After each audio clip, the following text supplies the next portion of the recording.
بسم اللہ الرحمن الرحیم۔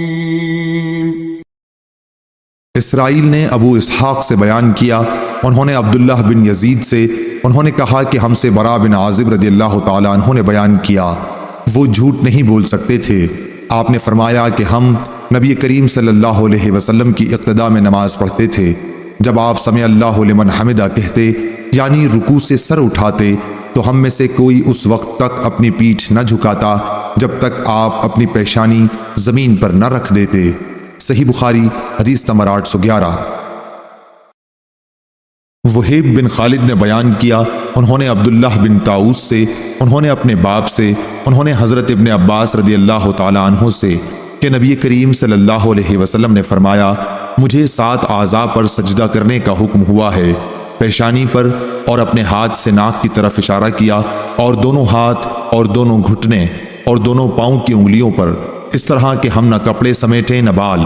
صحیح بخاری حدیث نمبر 812۔ ابو سلمہ بن عبد الرحمن نے بیان کیا کہ میں ابو سعید خدری رضی اللہ تعالیٰ عنہ کی خدمت میں حاضر ہوا۔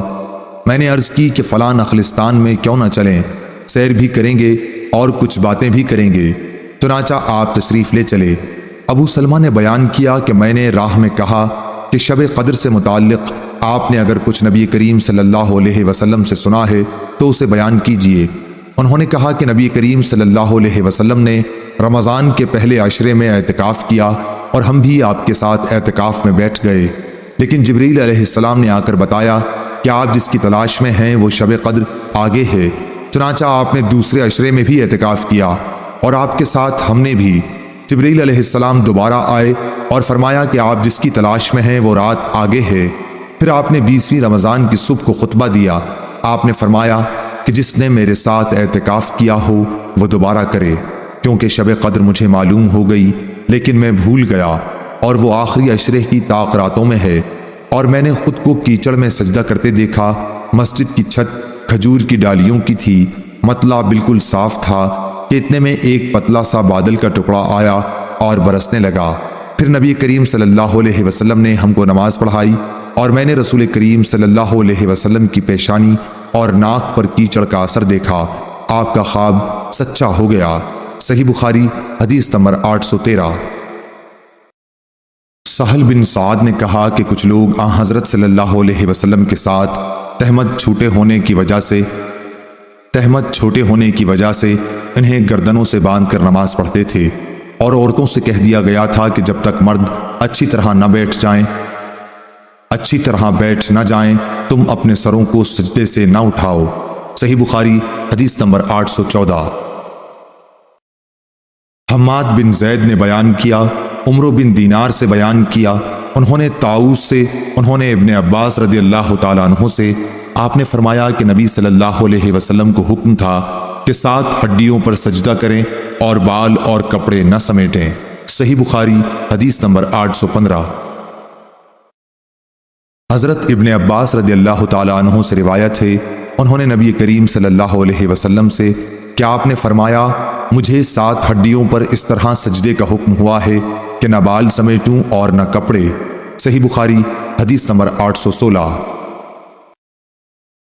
منصور بن معتمر نے مسلم بن صبیح سے بیان کیا، انہوں نے مسروق سے، ان سے حضرت عائشہ صدیقہ رضی اللہ تعالی عنہا نے فرمایا کہ نبی کریم صلی اللہ علیہ وسلم سجدہ اور رکوع میں اکثر یہ پڑھا کرتے تھے، سبحانک اللہم ربنا وبحمدک اللہم اغفر لی۔